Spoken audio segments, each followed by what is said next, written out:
Halo, selamat siang Mbak Maike. Halo, siang. Oke, Mbak, kan sekarang kita lagi ada acara ya, HUT Odesa yang ke-9. Iya, benar. Aku boleh nanya-nanya gak sih, Mbak? Boleh. Oke. Apa sih, Mbak, yang membuat Mbak Maike mau turun secara langsung dan juga mau ikut terlibat gitu bareng Odesa untuk menciptakan perubahan di Ciminyan ini? Oke, sebenarnya alasan pertamanya itu karena saya kerja sebagai desain grafik ya di Odesa ini. Jadi saya buat desain-desain untuk pamflet-pamfletnya Odesa seperti itu. Dan dari pamflet yang saya buat kok ini sepertinya menarik nih organisasi ini, karena benar-benar Odesa itu turun dan terjun langsung menghadapi masyarakat yang mohon maaf bisa kita katakan cukup jomplang jaraknya dengan kehidupan kita, kehidupan saya di Jakarta seperti itu. Dan itu termasuk hal yang sangat jarang ditemui di era saat ini. Ada orang-orang, terlebih lagi mahasiswa Gen Z dari relawan-relawan yang terjun langsung gitu kan. Jadi saya sangat penasaran dengan hal itu dan akhirnya saya datang ke sini dan ya saya menjumpai kalau di sini tuh situasinya hangat sekali. Terus di sini mahasiswanya sangat semangat, tidak seperti saya waktu kuliah itu nggak semangat seperti itu.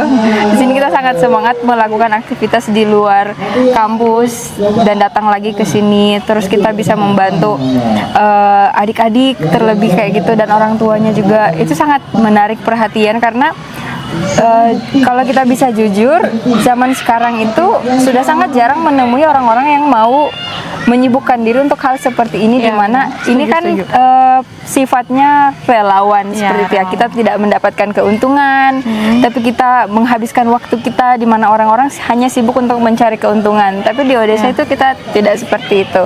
Jadi itu sih yang membuat saya kenapa sangat tertarik, karena sangat jarang ditemui kondisi seperti ini. Itu. Terus apa sih setelah Mbak Maike terjun langsung, terus ketemu para petani, ketemu para siswa-siswa Samin, terus ketemu kondisi yang dimana ternyata yang tadi Mbak bilang ya, yang harus ditemui gitu. Apa pelajaran yang Mbak dapat setelah itu?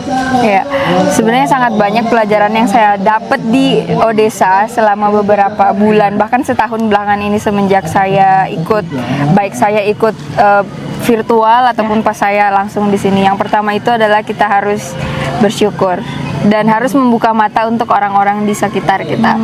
Karena jujur Li, melihat orang-orang di kecamatan ini kayak mereka hidup dalam keterbatasan tapi mereka happy seperti itu.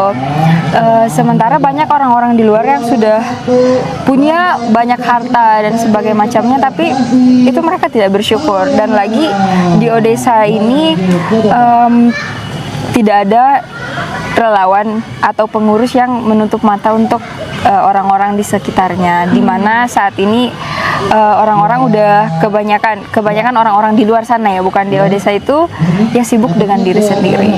Jadi hanya memikirkan diri sendiri dan tidak membuka matanya untuk orang-orang di sekitarnya. Jadi itu adalah pelajaran paling penting yang saya terima di Odesa ini. Seperti itu. Oke, baiklah teman-teman, itu merupakan kesan dan juga pelajaran yang disampaikan oleh Mbak Maike, yang dimana beliau juga terlibat aktif di Odesa ini.